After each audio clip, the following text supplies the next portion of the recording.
Vasuman is on the way, something like that? Yeah.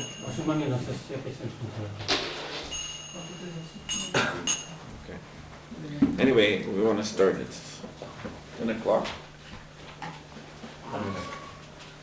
2 minutes.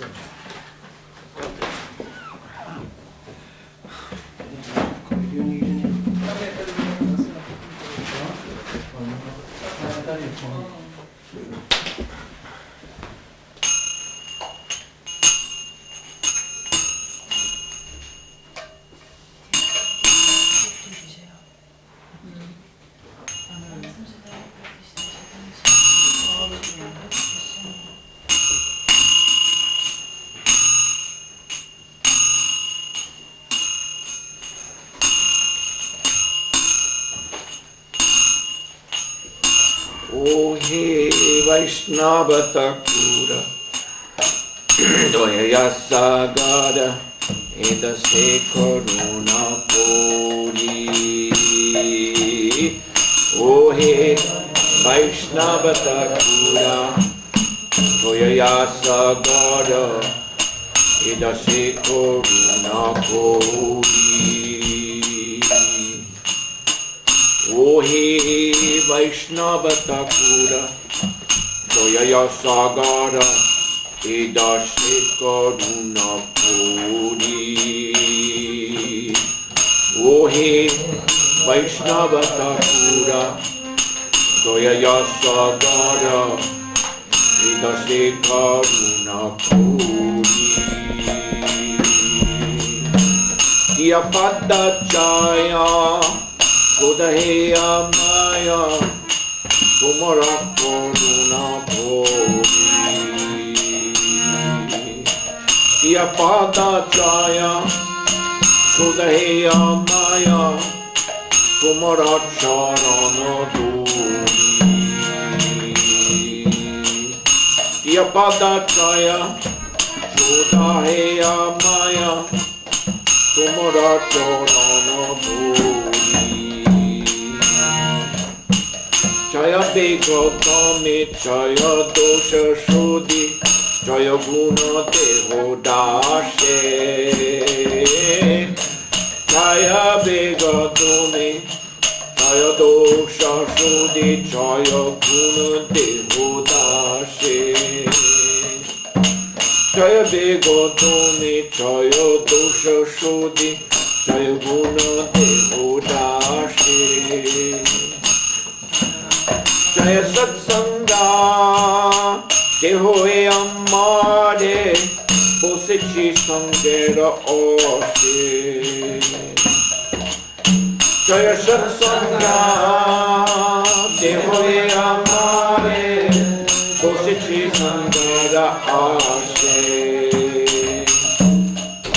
Jaya Satsanga Geho Amare Bosichi Sangera Oshe Jaya Satsanga Deho Amare Bosichi Sangera Oshe Eko ke amare nahi paya balo Hari Nama Sankirtane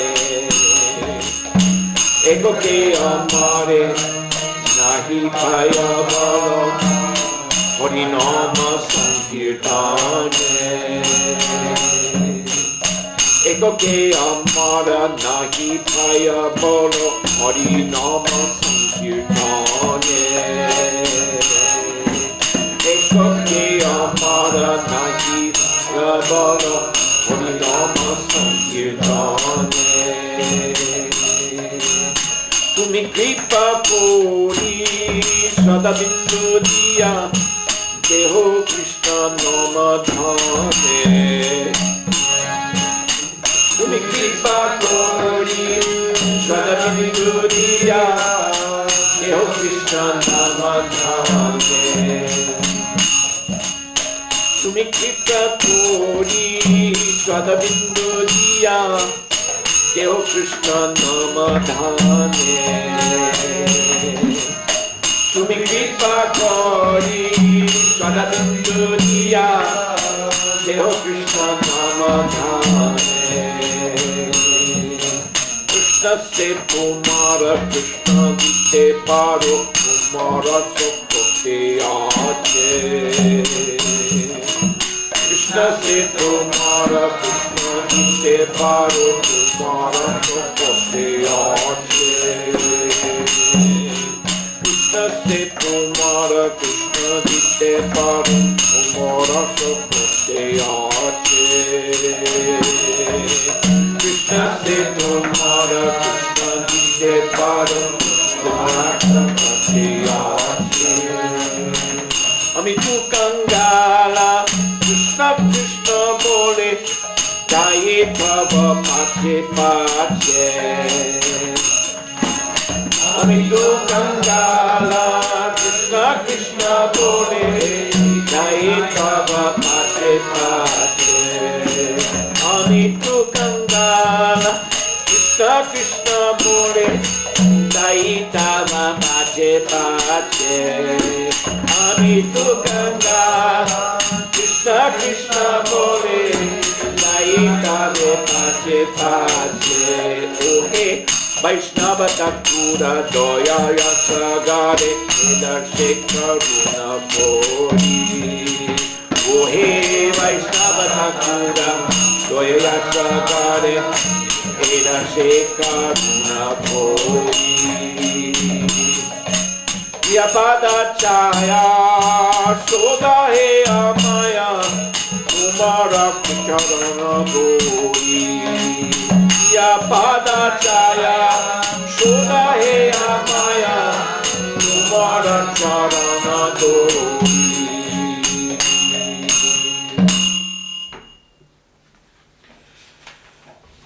Oh, this is very noteworthy song written by Srila Bhaktivinoda Thakur. O hey Vaishnava Thakur, O Venerable Vaishnava, Doya Yasagara means... Oh, okay. I don't understand everybody. Takže tohle je píseň od Bhaktivinoda Thakura, o Vaishnava Thakur. Doya Sagara, he is an ocean of mercy. On je oceánem milostí. Edashe Karuna Kori, be merciful to this servant of yours. Buď milostivý k tomuhle služebníku. Dyapadachaya Shodahea Moya Tomora Charanadori. Purify me with the shade of your lotus feet. Your lotus feet I humbly hold. Očistí mě stínem svých lotosových nohou a já je pokorně držím, ty lotosové nohy. Yes. So,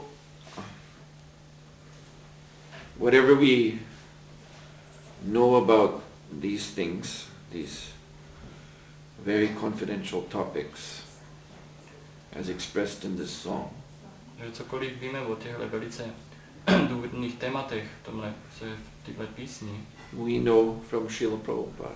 To víme od Srily Prabhupády. So,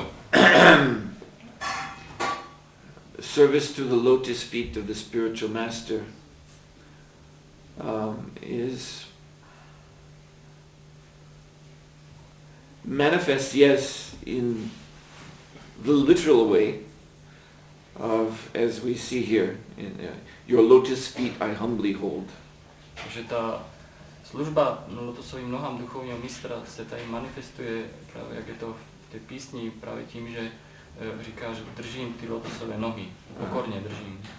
On the Vyasa Puja day, then the feet, lotus feet of the spiritual master are bathed, just as described here.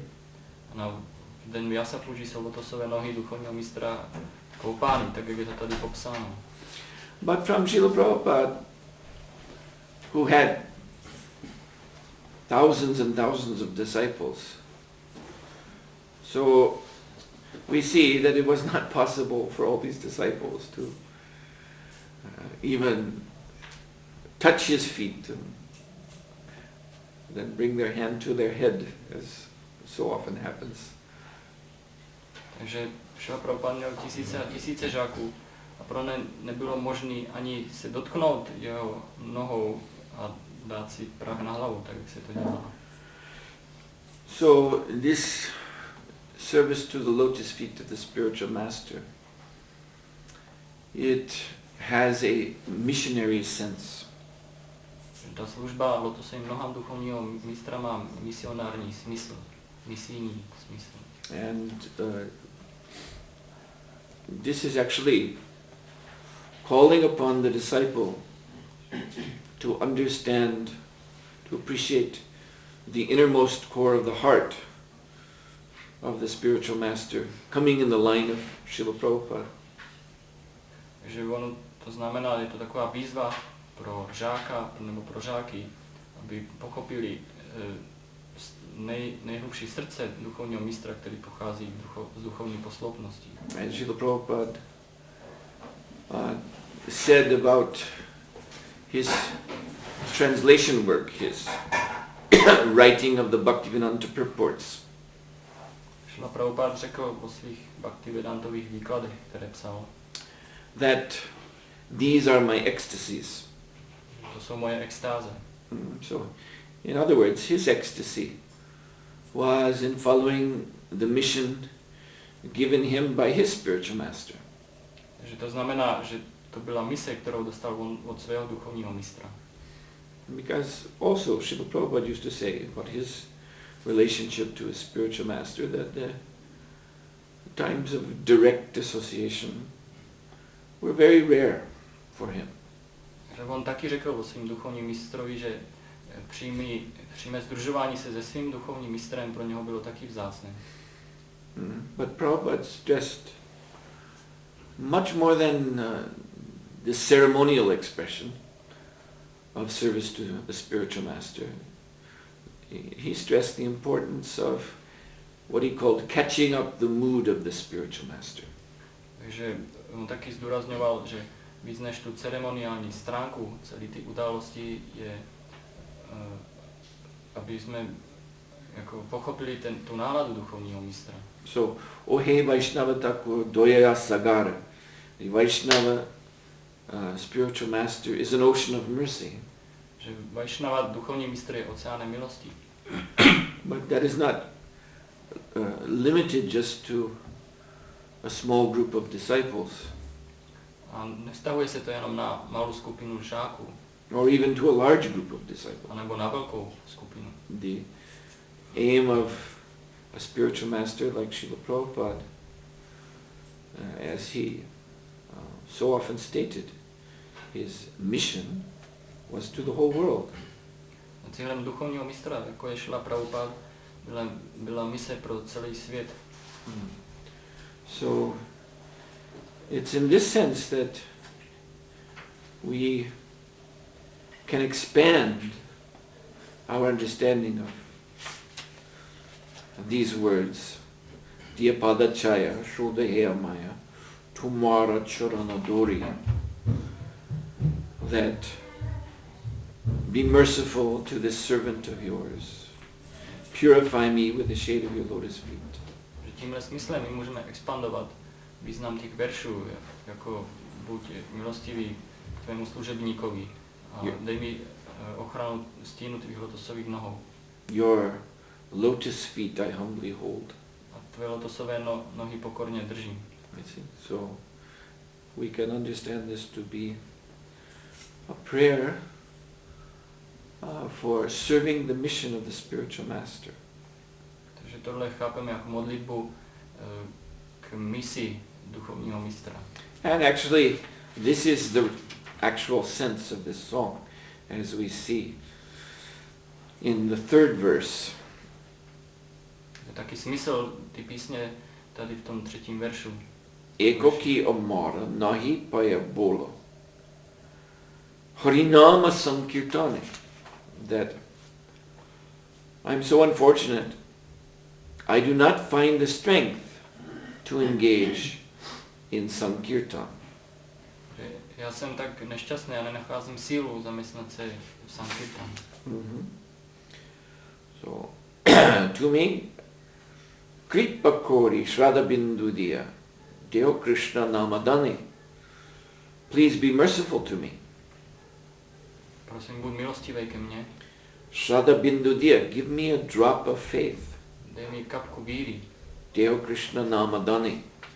And grant me the great treasure of the holy name of Krishna.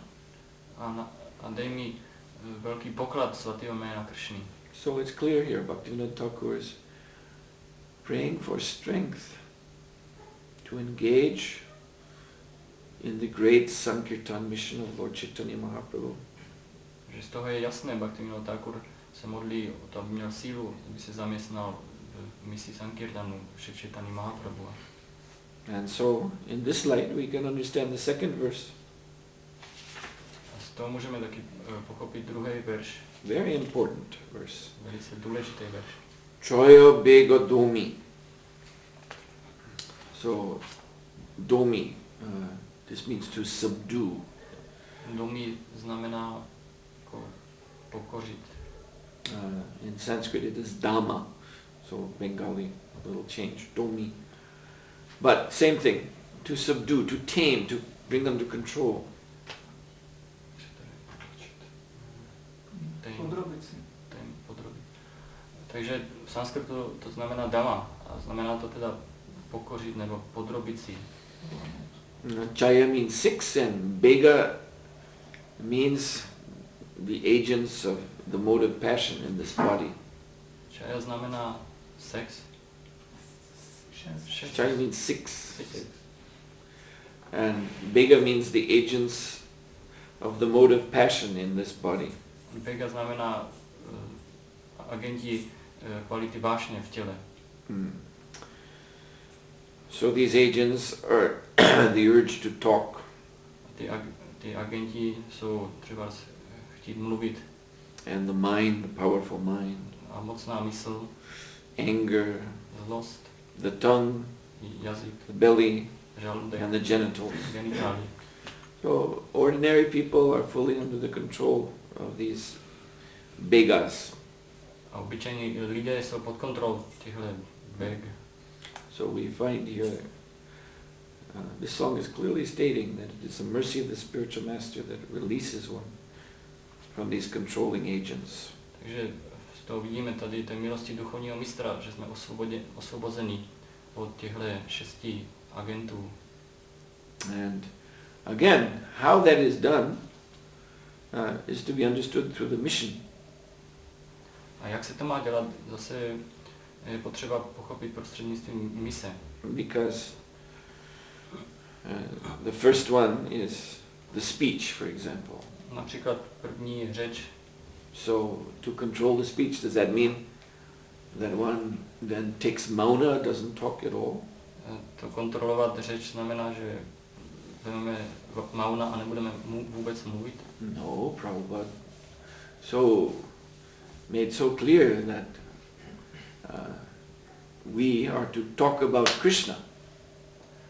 Prabhupada jasně řekl, my musíme mluvit o Kršnovi. Speech will go on. Ta řeč bude nadál pokračovat. And actually, this is a sign of advancement in Krishna consciousness. A to je skutečně znakem pokroku ve vědomí Kršny. That speech is continuing, but only on topics of Krishna. Že ta řeč pokračuje dál, ale jenom o tématech Kršny. So in this way, all of these powerful agents can be controlled by engaging them in Krishna's service. Tímhle způsobem všechny ty prostředky, které máme v těle, mohou být kontrolovány tím, že se zaměstnají v oddané službě Kršnovi. Jaya dosha shodhi. He's praying to overcome the 6 faults, doshas. Tohle znamená překonat 6 druhů chyb. And these doshas are actually the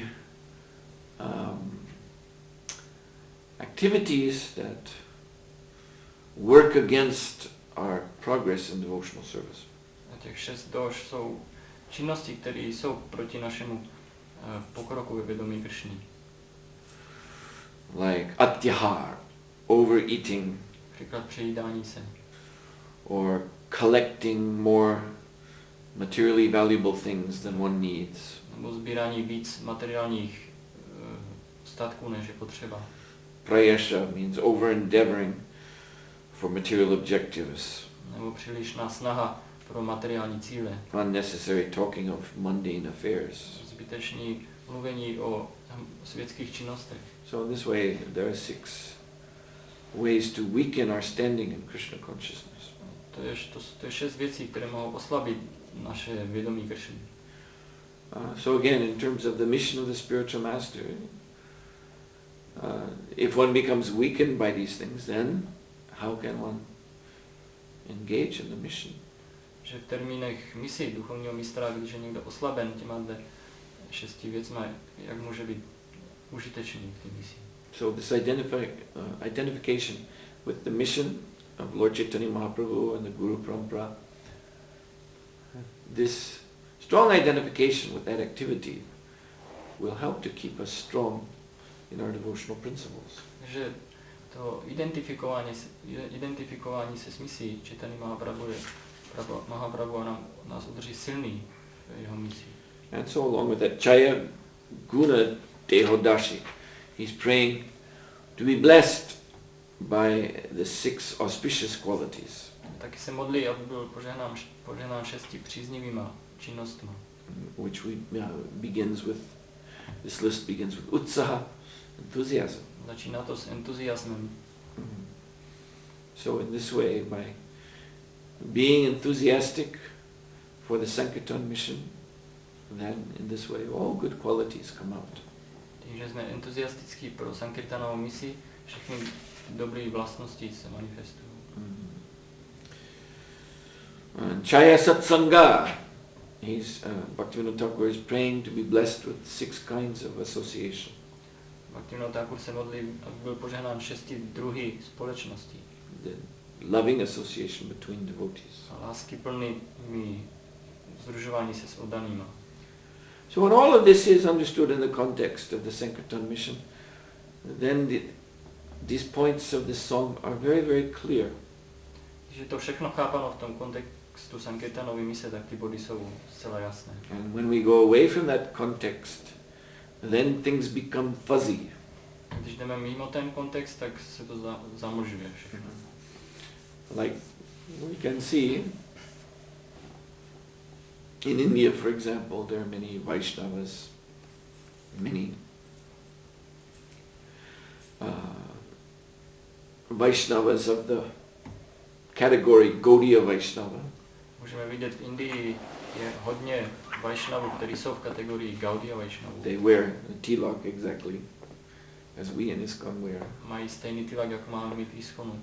This is the way you understand the different sampradayas, is the nature of the tilak.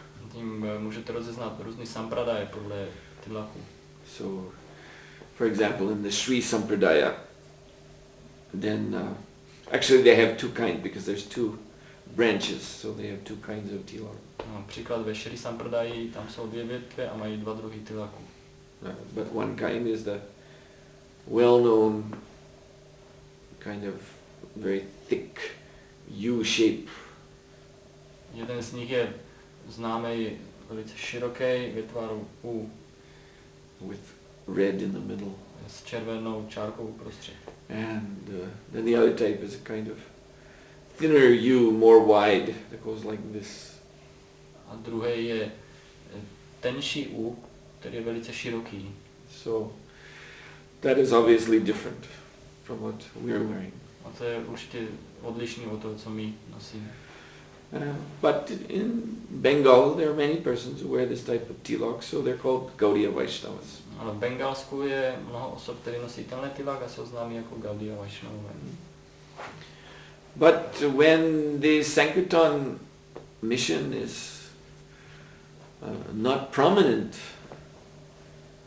in a community, some particular community of devotees, ale když ten Sankirtanova mise není prominentná v určitý kategorii oddaných, and it actually becomes more difficult to see how the points that Bhaktivinoda Thakur is making in the song are manifest. Takže pak je velice těžko pochopit, jak Bhaktivinoda Thakur vlastně mínil tu píseň. So this is why taking up this instruction of Bhaktivinoda Thakura, then Srila Bhaktisiddhanta Saraswati Thakur, he made such a powerful and distinct institution, the Gaudiya Math, which was purely dedicated to the propagation of Sankirtan. No a proto vlastně dal jako následek toho Bhaktisiddhanta Maharaj, aby to ustanovil vlastně instituci, která by propagovala ten Sankirtan. And the same effort was carried on by Srila Prabhupada around the world in this ISKCON mission. A to samé úsilí bylo naloženo Srilou Prabhupádou v hnutí ISKCON. Yes, so in that context, again, we come back to this point. The prayer to the spiritual master for the removal of bad qualities, the establishment of good qualities, it becomes crystal clear in the context of the Sankirtan mission. Takže to, že se modlíme o to odstranění těch špatných vlastností a získání dobrých vlastností, se nám stane právě jasné v tom kontextu Sankirtanových mise. Because Sankirtan is the war against Maya. Že Sankirtan je válka vůči Maji. To take up this Sankirtan banner means to declare that I am in Chaitanya Mahaprabhu's army, I'm not in Maya's army. Že vzít tu vlajku nebo zástavu toho Sankirtanu znamená, že já jsem válečník proti Máji. And you know, Maya is very, very strong. Mája je velice silná. And she also has her movement. Ona má taky svoje hnutí. Her institution. A svou instituci. And her standards. A svý standardy. Yes. And she does not compromise either. Ona taky nekompromizuje. So this is the point. If one is not clearly enlisted in the Sankirtan mission, že pokud někdo jasně nenarokoval do Sankirtanové mise, then one must be under Maya's influence. Tak musí být pod vlivem Máji.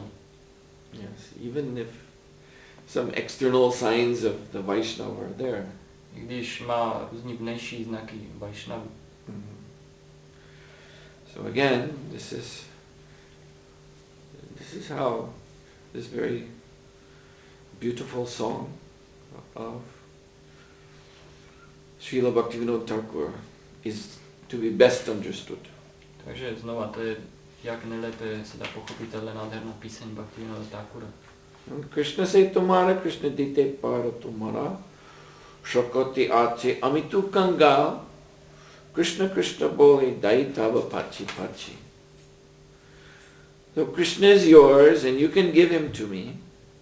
Krishna je tvůj a ty ho můžeš dát mně. For such is your power. Takovou máš sílu. I am simply running behind you, crying out Krishna Krishna. Já jenom běžím za tebou a křičím Krishna Krishna. Yes. So again, where is Krishna's power, Krishna's Shakti really manifest? Takže kde skutečně se manifestuje ta Krishnova síla, Krishnova Shakti? So we find in the Chaitanya Charitamrita that Krishna Shakti Vinay Tara Pavartana, that unless one is empowered by Krishna Shakti, then it's not possible to do Sankirtan in this age of Kali. Že v Chaitanya Charitamrita najdeme to vysvětlení, že pokud někdo není zmocněn, tak nemůže rozšiřovat Sankirtanové hnutí v tomhle věku Kali. So, this is what it means to catch up the mood or the mission of the spiritual master. Takže to znamená, jak pochopit tu misi duchovního mistra. Manasa Deho Geho Gyojumora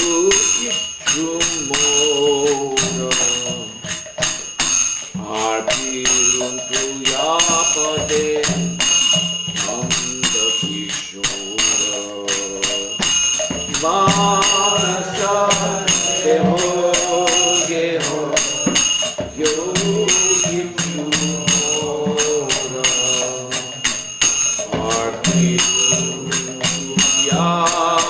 Pade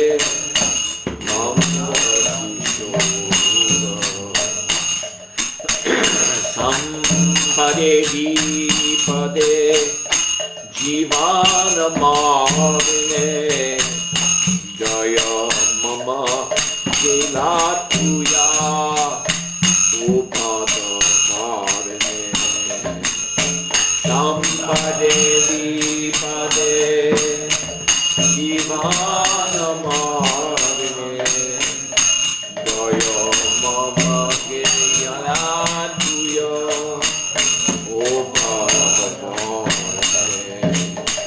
Maro Mirakovi Yo Itya Tohara Nitya Rasa Pratyetoya Adhikara Maro Mirakovi Yo Itya Tohara Nitya Rasa Pratyetoya Adhikara Janmaudi Moyacha Jadito Bhakti Jani Janma Haumo Janmaudi Moyacha Jadito Bhakti Jani Janma Haumo Kita Janma Hauyata Kuyada Yumuka Brahma Janme Nahiya Kita Janma Hauyata Kuyada Yumuka Brahma Janme Nahiya Mukti Mukti Biha Vihin Ye Bhakta Go Bhaite Sanko Sanga Anudakta Mukti Mukti Biha Vihin Ye Bhakta Go Bhaite Sanko Sanga Anudakta Janaka Janani Dayita Tanai Prabhu Guru Patituhu Sarvamana Janaka Janani Dayita Tanai Prabhu Guru Patituhu Sarvamana Bhakti Vinod Kore Sunokan Radhanata Tu Amara Param Bhakti Vinod Kore Sunokan Radhanata Tu Amara Param. Mind, body and home. Because almost all of you here are grihastas. Mysl, tělo a dům, protože téměř všichni jste tady grhastové. So in the previous song, Oh Hey Vaishnava Thakura, we're putting so much stress on the mission, the institution of Sankirtan Dharma. V té předcházející písni tam je zdůrazněno ta mise instituce Sankirtan Dharmy. And very often then it comes up in the mind of grihastas, well, where do I fit in? Častokrát myslí grihastů se vyvine ta myšlenka, kde já tam zapasuji do toho. But actually the Sankirtan mission is broad, it is meant for covering the whole world. Ve skutečnosti Sankirtanová mise je velice široká, má pokryt celý svět. It is meant for spreading to every town and village. A má se rozšířit do každého města a vesnice. It is meant for entering every home. Má vstoupit do každého domu. It is meant for changing the heart of everyone. A má změnit srdce všech. So We should not think of Sankirtan in some narrow way. Takže o Sankirtanu si nemáme myslet nějakým úzkoprsým. So this Manasa, Deho, Geho is giving us an idea. Takže tady ta píseň nám dává jak návod. Of how even someone who lives separately in their own home Dokonce i pro toho, kdo žije oddělené ve svém domě, can be a valuable part of this Sankirtan movement. může být hodnotnou částí Sankirtanového hnutí. So mind, body and family, whatever may be mine, I have surrendered to your lotus feet, O Nanda Kishore. Mysl, tělo, rodina, cokoliv může být moje, já odevzdávám tím lotosovým nohám, Nanda Kishore. Mm-hmm. So I'm not going to read every verse, but Nebudu číst každý verš. here in the 5th verse is a very nice expression of the sentiment of pure devotion. V 5. verši je velice hezký vyjádření sentimentu oddané služby. That let me be born again, even if it's a worm. Že ať se narodím jako červ, As long as I may remain your devotee. pokud budu moci být tvým oddaným. Kita janma hauyata tuyadas. Even if I'm a kita worm, Dokonce i když jsem kita, červ, tuyadas, let me be your servant. tu jadás, ať jsem tvůj služebník. Bahirmukha brahma janme nahiyash. I would not like to, on the other hand, take birth as Brahma. Na druhou stranu se nechci narodit jako Brahma. Of course, materially speaking, birth as Brahma is so much better than birth as worm. Materiálně řečeno, zrození Brahmy je daleko lepší než zrození červa. But if this Brahma is nahiyash, averse to Krishna, not a devotee, Ale když tenhle Brahma není oddaný Kršně, then Bhaktivinoda Thakur says, I'd rather be a worm. Who's your devotee? on říká radši, Bhaktivinoda Thakur říká, já budu radši červem, který je tvým oddaným.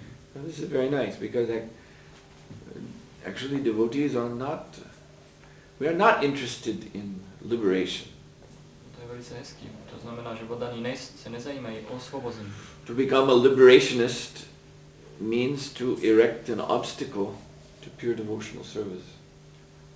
Zajímat se o osvobození, to je postavit si překážku pro oddanou službu. That I want to make sure that I don't take birth again. Že zajímat se o to, aby se zajistil, že se znova nenarodím. Or if I do have to take birth again, then it should be a very nice birth, high Brahma, something like that. A když teda se mám narodit, tak a to je nějaký pěkný zrození jako Brahma například. But what comes first in Bhaktivinoda Thakur's consideration is service. Ale co nejdřív, nad čím přemýšlí Bhaktivinoda Thakur, je služba. Any position of service is most valuable. Jakákoliv pozice služby je nejhodnotnější. Whether spiritual world, material world, Jestli v duchovním světě, materiálním světě, even as a worm. jako červ. And I yearn for the company of that devotee who is completely free of all desire for worldly enjoyment or liberation. A já toužím po společnosti takového oddaného, který nemá zájem o osvobození nebo o bohatství. Mukti mukti spiha bihiniye bhakata. Lobaite tango sanga anurakta. So this should be everybody's aspiration for good association. To by měla být každého aspirace pro dobrou společnost. Asat sangatyage Vaishnava acha. Mahaprabhu said this is the one sign of a devotee, that he keeps distant from poor association, bad association. Mahaprabhu říká, že to je znakem oddaného, že se drží od špatné a nepříznivé společnosti. Yes. So these are ways to understand how we can remain a part of the Sankirtan mission. Takže to je, jak to můžeme chápat, jak můžeme zůstat částí Sankirtanové mise. Always aspiring for service. Pořád aspirovat pro službu. And always desiring to have good association. a pořád toužit dobrou společnost, mít dobrou společnost. So there's so much more in this wonderful song. It's one of my very favorite songs. Je to hodně víc tyhle úžasné písně, já ji mám velice rád. But we're also hoping to keep all this very simple. Ale taky chceme tohle udržet velice jednoduchý. So one thing is that I shouldn't speak too long. Takže myslím, že bych neměl mluvit moc dlouho. So that you can complete your mission. Abyste vy mohli naplnit svoji misi. So I'll stop here. Hare Krishna. Maharaj ki jai. Shri Bhaktivinoda Thakur Shri Prabhupada ki jai.